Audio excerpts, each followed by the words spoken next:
راح ندير معاكم حلوة زبان من الزمن الجميل كيما نقولو حنا، حلوة المشوك فرينة.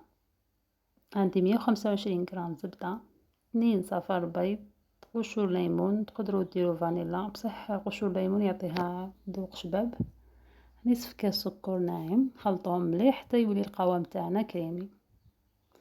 ضفت عليه نصف كاس كاوكاو محمص ومرحي، وفي الاخير نجمع بزوج كيسان فرينة ونصف كيس خميرة كامل يكونوا مغربلين.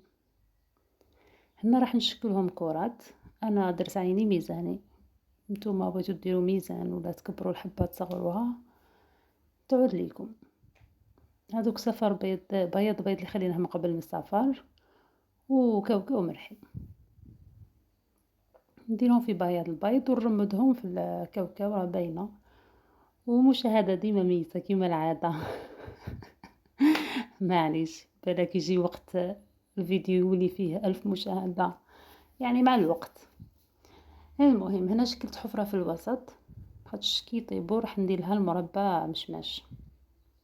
دخلتهم فرن 160 درجة، كي يطيبو شوية عاودو حفروا ديك الحفرة بيدكم، باسكو كي يطيبو الخميرة تطلع شوية، حلوا الفرن وديروا حفرة. ان شاء الله تكون عجبتكم الوصفة. سلام.